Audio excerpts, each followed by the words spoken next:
Right, well, I think we're all here. We have something of a flexible cast here at the RMC. I'm back. This is Hannah Scott-Joynt. After a week or so laid low with the dreaded COVID, irritatingly still testing positive, but otherwise okay. And this week, Rosie's on her holes.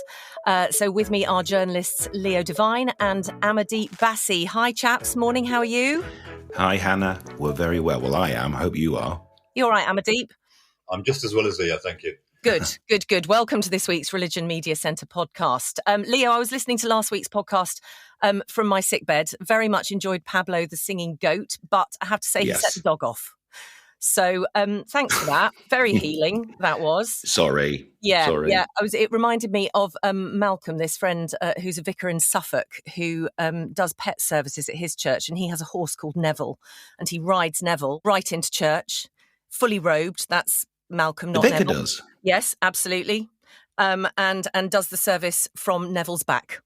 So, yes, that's marvellous. That's quite a spectacle, and possibly even beats Pablo the singing goat. But what's caught your eye this week in the news? Amardeep, how about you? There's been a lot of coverage about the upcoming coronation next year. And in particular, what caught my eye was the renewing of an ongoing kind of dispute about returning a fabled diamond that was taken by the East India Company back in the 1850s. Yes, the Koh-i-Noor diamond, yes. Koh-i-Noor, the Mountain of Light. India has actually put in a formal kind of statement to the British government saying, we're aware that Camilla may be wearing the crown. It reminds us of the sad colonial past. It falls short of asking for the Koh-i-Noor back. It seems to be a regular occurrence that the Koh-i-Noor calls for it to be returned every few years, but it's quite notable that this time India didn't ask for it back, just sort of said, this is bringing up painful memories. The history of the Koh-i-Noor, is clouded in mystery, really. The last we really know of it is when it was handed to Queen Victoria, essentially, in 1850 by the last Sikh Maharaja, albeit he was 11 years old at the time. So there has been this, kind of dispute as to whether, was he of an age where he could really hand over something like that, knowing the implications, or was it spoils of war, essentially? Who could possibly know the implications over decades and centuries to come, I guess. Indeed. But we're going to talk more about the impending coronation in a moment. But Leo, what's caught your eye this week? Yeah, well, where do you start, really? At one end of the scale, we had the Pope this week warning about the dangers of nuclear war, obviously off the back of the Ukraine and everything that's happened there. He even recalled the Cuban Missile Crisis of 1962 and said we should not forget the danger of nuclear war that menaced the world at this time.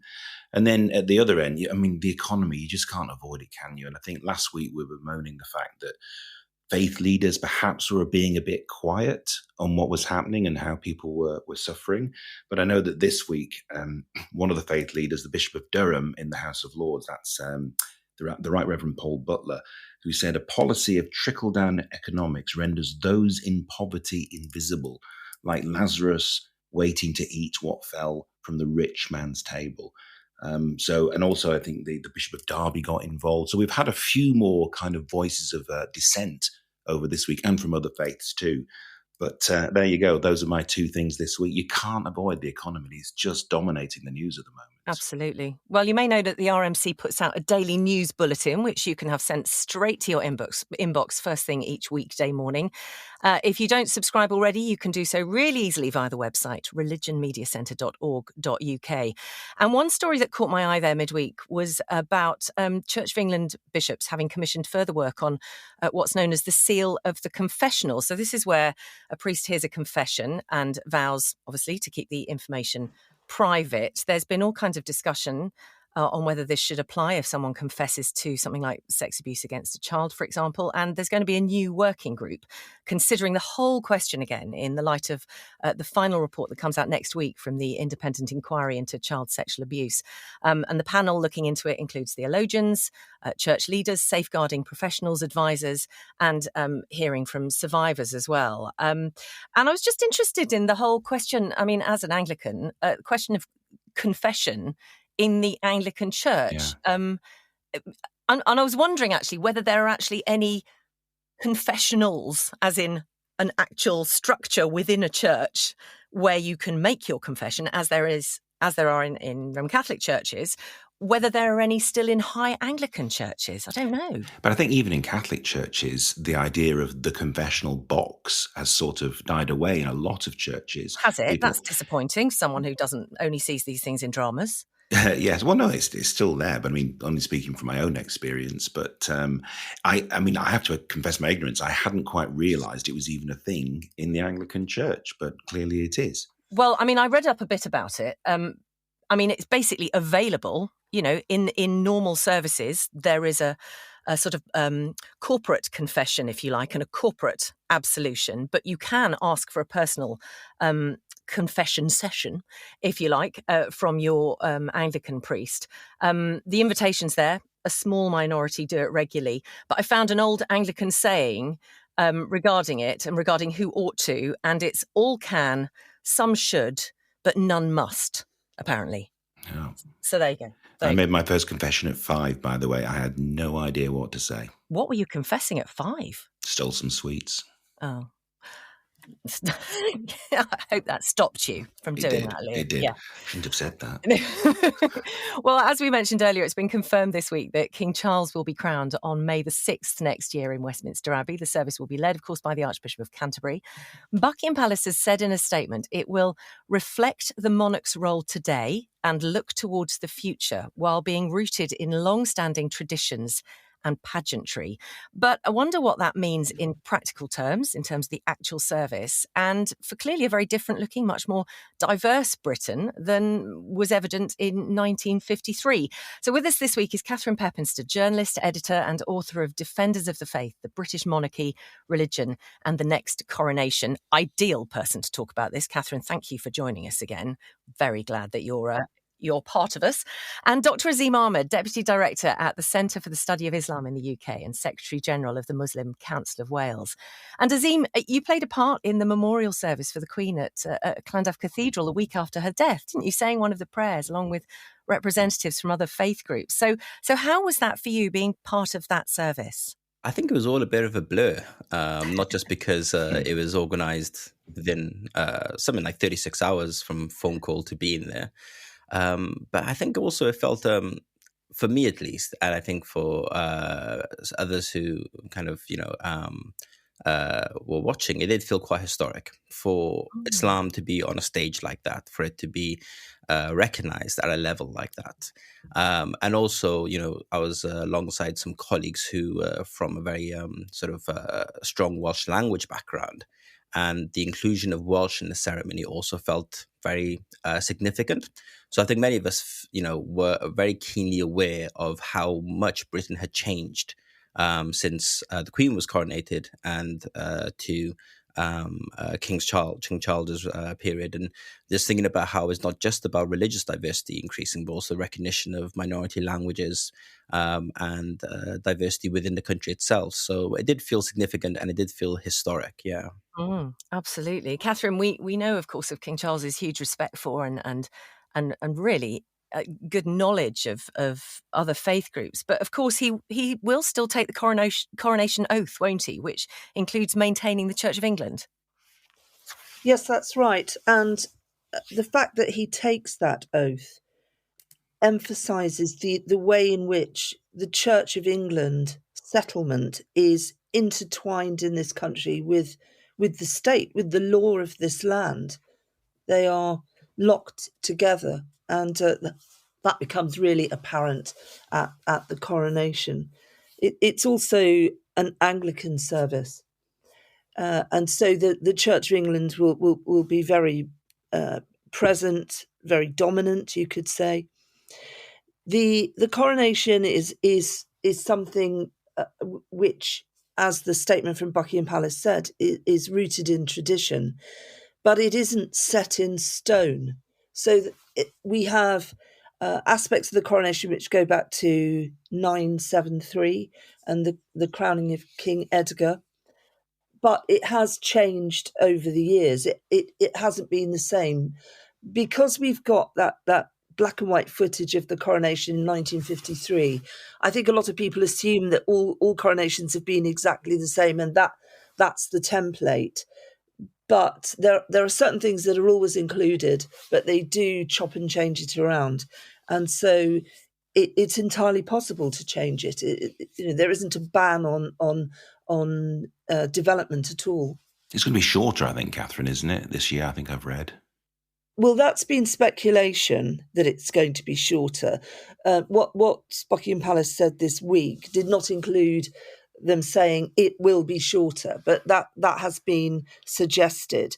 But there are certain things that we're going to see. We are going to see prayers, we're going to see readings, we're going to see music. There will be the key moments of a coronation. Everybody assumes that the most important thing in a coronation is the crowning, because that's visually so special. But the really important moment is, in terms of it being a religious service, is the anointing. So that's when the monarch is given holy oils, blessed with these holy oils. Then there are the oaths that we've mentioned already, and then the crownings. So there's a lot to get in, and I think if it took just an hour, they'll be at high speed. They'll be flashing through all these points, and I'm not sure if you could actually squeeze it all into an hour. I think it probably would take at least an hour and a half. But the 1953 coronation took 3 hours. But that was as nothing compared to George III's that took 5 hours. Crikey. So, and people who attend these events have to be there for hours on end. Samuel Pepys wrote in his diary, it must have been the coronation of Charles II. He had to get to Westminster Abbey for 4 a.m. And the King, I think it was Charles II, didn't arrive till 11 a.m. And poor old Samuel Pepys recorded that in the end he gave up. He went out to use the loo. Well, that's what I'd always worry about, is when you can use the loo. Sorry, Amardeep, you wanted to chip in. Yeah. I just want to say, in the past, I've heard Charles talk about being a defender of all faiths. And as you said, Catherine, this coronation ceremony is going to be a Christian ceremony, essentially. Just thinking, do you think the monarchy, Buckingham Palace, the establishment has missed a trick here in that having more, different religions taking part in the coronation itself, not necessarily, even a formal part, but some kind of display of affection, even, or saying this is also our monarch as well. Because from where I'm standing, that there hasn't really been much sort of noises from different religions. I don't think they've missed a trick. I think what's happened is that they've made an announcement of the absolute basics, and they've said there are going to be more announcements in the run-up to the coronation. And I think we'll find, as I said a moment ago, that a coronation is not a service set in stone, and that they will be able to adapt it. And I think that we will see some adaptations. I'm pretty convinced that we'll have other Christian denominations involved in some way, not just the Church of England. And I think it's entirely possible that other faiths might be too. And I was really interested in the services around the devolved nations after the death of the Queen, including the one that Azim was involved with, who I'm sure will be speaking more about that. And that service at Llandaff in Cardiff made space for a Muslim prayer. The service in Edinburgh had a reading from the Catholic Archbishop up in Scotland, Archbishop of Edinburgh and St Andrews. That might seem a mild thing to some of us, but in Scotland, with its history of sectarianism, that was also a significant moment. So I think some of these services were sort of trial runs almost. Yeah, Azim, what would you like to see as part of the coronation to kind of reflect the religious diversity of the UK? It's a very good question because I'm not entirely sure. I think even the ceremony I took part in, I was aware that, while there was this significant and historic, inclusion, the type Catherine mentioned, and how important that was, Mm. it was still in its framework, in its expression, fundamentally Anglican, fundamentally a particular sort of religious standpoint. But I is think that problematic for you? That it is essentially that's what it is essentially. it's not a problem, but I do think I'd like to see that re-envisioned in its entirety. And I think maybe that's a bit too much for the current period. I think ideally what I'd like to see is that same sort of inclusion, but not in a tokenistic way. I think it'd be great to have in that coronation some kind of recognition of Britain in its fullest diversity and its fullest history, including things like, an awareness of, how steeped in kind of blood things like the Koh-i-Noor diamond are. So I think that would be nice, but I'm also maybe more optimistic than others. It's interesting you talk about reimagining, Azim, because I'm thinking that between 1689 and 1910, and I know Catherine's going to correct me here, but I mean, it was pretty anti-Catholic. Even the Declaration of the Monarch, and I've got what they used to say there was, this is what the king was supposed to say: I do believe that in the sacrament of the Lord's Supper there is not any transubstantiation of the elements of bread and wine, obviously talking about the Catholic Church, and that I will not support any invocation or adoration of the Virgin Mary or any saint, and that the Church of Rome is superstitious and idolatrous. That was until 1910. So if they could change it for the 1911 coronation of George V, because apparently he objected quite strongly to that, then can't we, the defender of faith, as Amardeep was saying, can't we totally reimagine everything now?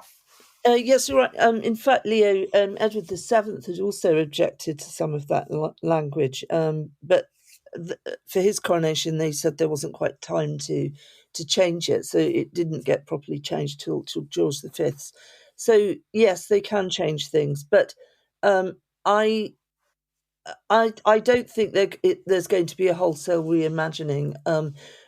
This coronation's coming up quite fast. There's usually at least a year between the accession of a monarch and a coronation, and there isn't a huge amount of time. And to get sort of everybody involved to agree, I'm not sure they'll do that. So I think what they'll do is that they will make changes. They will include some new aspects, but there won't be some wholesale ripping up of what's gone before.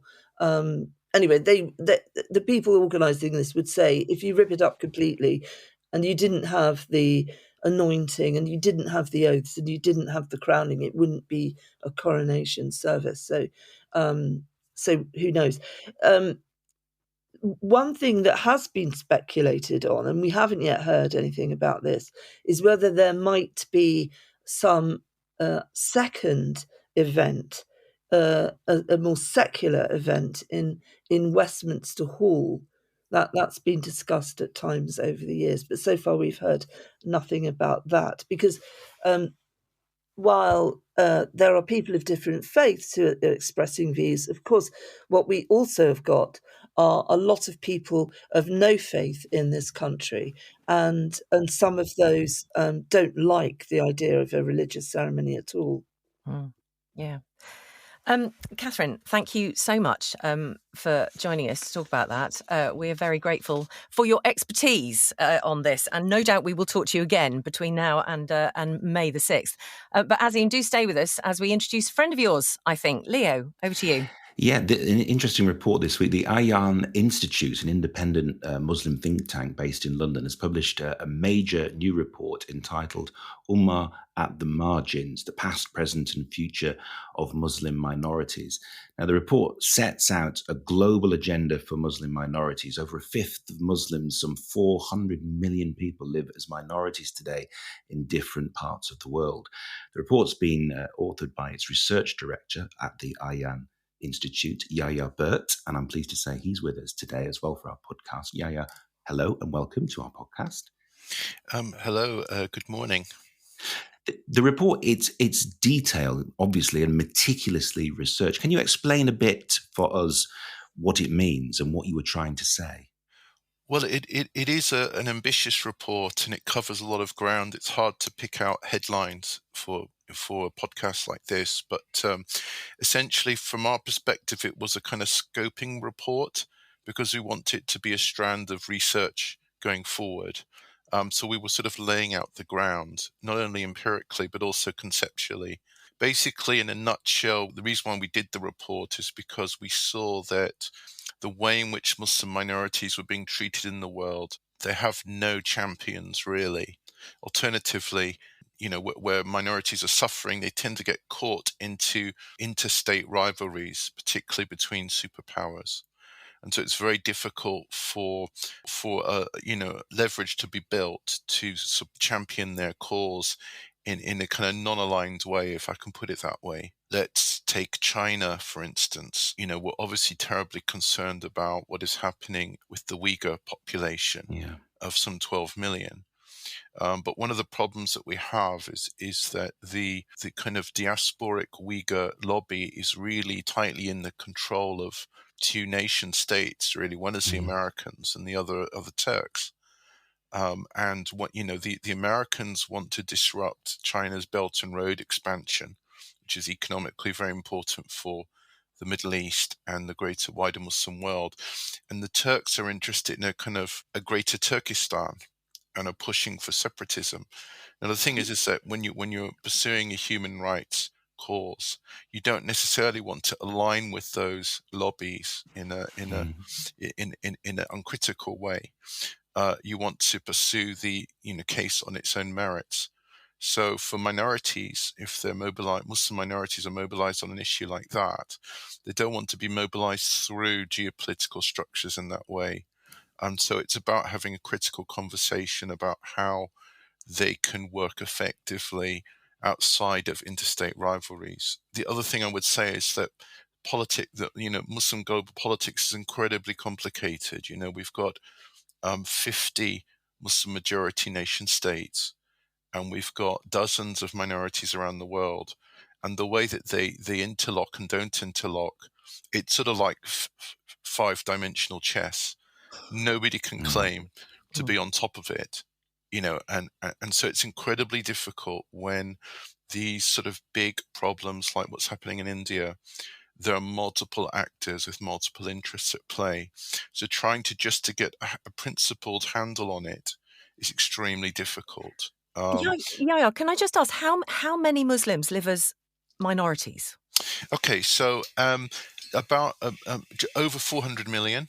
And it's they're in every country of the world, but with minorities with populations of over 1 million, there are 31, and 50% of all minority Muslims live in India, which has got the second largest Muslim population in the world. And for us, as we say in the report, India is key because there's lots of indications that Indian Muslims are in a pre-genocidal position. Constant demonization, structural discrimination pursued through the media, the courts, the police, pogroms, open public punishment, storming of mosques, burning of Muslim businesses and homes, lynchings, and the pace of that is increasing.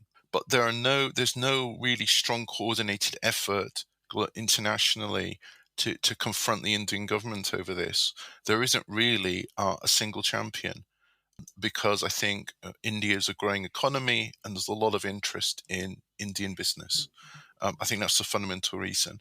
And I think India is seen as a counterweight to Russia and China, who are at odds with the West. What we try to do in the report is that we try to kind of provide this big picture, and we look globally at, the kind of key issues facing minorities. So as I said, it's a big report. It could talk about lots of different things. Amardeep. Yeah, just a couple of things. I just want to ask you regarding this. Firstly, when you're talking about minorities, are we talking as in numbers minorities? Is that how you're working out what a minority is? As in, they're a certain percentage and it's based on numbers.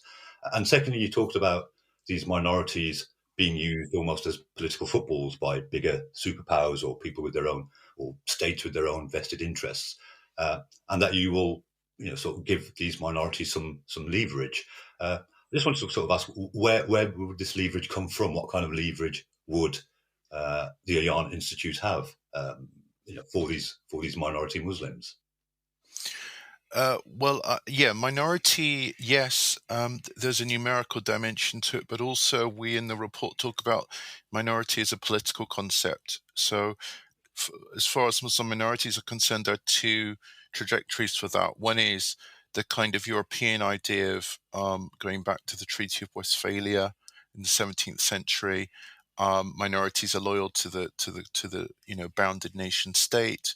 But the other tradition is colonialism, where under colonial rule, all native populations were divided up and defined in different ways as different kinds of minorities, whether by religion, tribe, ethnicity, or whatever, under colonial rule, even though the colonial power was a minority itself. So those are the two ideas of minority. With regard to leverage, again, ION Institute, founded in 2020, we're a startup. We have no illusions about, that it's going to be a slog. But what we found so far, there's been a good response locally and internationally to the report. The report has struck a nerve because Muslim minorities feel nobody really cares about them or writes about them. So it's really struck a nerve. You say in the report that the Muslim world is in crisis. I mean, that's pretty strong language. And I wonder what Azim makes of it as well, actually. That point about crisis, it is definitely, I think, a feeling very strongly felt by Muslims, especially those in minority countries. So there is this sense of, it's not just a global context of economic change and superpowers competing, Ukraine conflict and so on, but also the sense that there are many cases where Muslims are on the back foot, whether it's the Uyghurs in China, whether it's Muslims in Europe, whether it's the Rohingya in Burma or in the Indian context. And I think for a while now, alongside sort of campaigning, there's been a desire to think, well, how can we move beyond that? And I think the ION Institute's kind of provided a response to that. So I'm very keenly kind of looking towards what the wider response is as well from Muslims who are sort of on the fringes, as on the margins. Just briefly, Yahya, what would be your ideal response from this? I think that a lot of the report is based on a toolkit for minorities. So making a way out of no way, and it's sort of 10 practical steps of how they can sort of increase their organization, their resilience, their self-reliance. It does require a little bit of turning away from the state, and it does focus on institution building and networking and upskilling and things like that. So there is an element of kind of self-empowerment. And also global communication between these minorities and a more mature relationship with Muslim majorities, because in recent decades, certainly we've seen, particularly since 9/11, the Muslim majority states, particular states, seeing these minorities as either strategic assets or liabilities without any consultation. So that's often had quite directly bad consequences for Muslim minorities. I won't go into examples today, but the report does mention a few of these. So we need better communication and a more equal dialogue, if you like, with big Muslim nations using Islam as a kind of soft power leverage over Muslim minorities. Well, it's really good to hear more about it. Just before we let you go, can I just throw this in? Next week, our RMC briefing on Tuesday is on 100 Years of the BBC and religion on the BBC. That's Tuesday at 12 o'clock.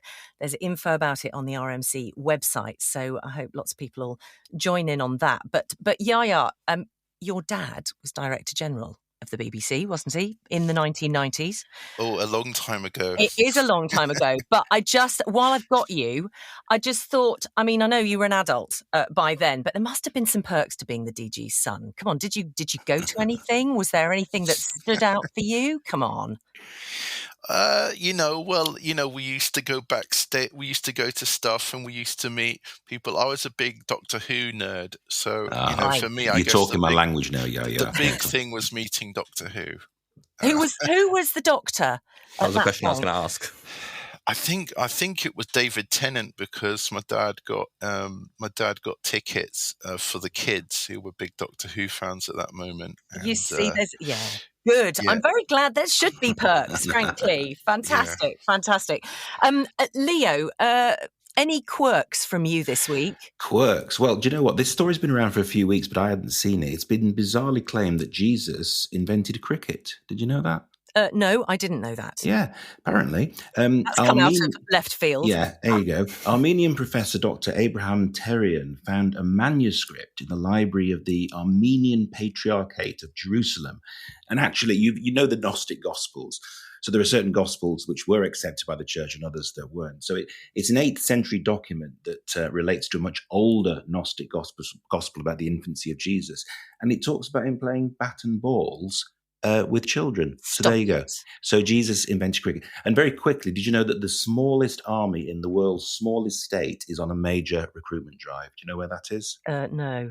Smallest state in the world? Vatican City?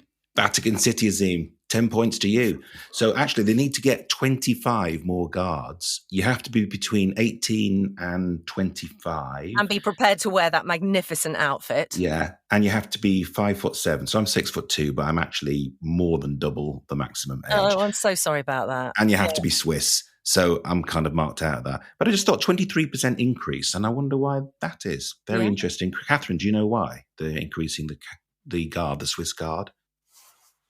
No, maybe it boosts tourism. I don't know. I've often, when I've gone to places to give talks, and it's been about the Roman Catholic Church, there's nearly always a question about the Swiss Guards.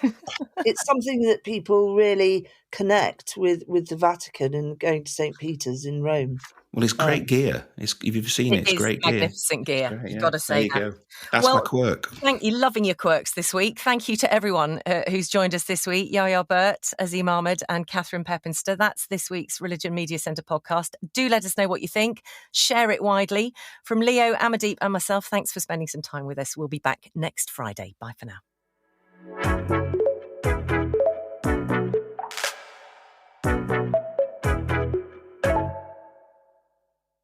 The Religion Media Centre is an impartial and independent organisation providing an expert resource for the media and other interested parties to help the reporting and understanding of religion and beliefs.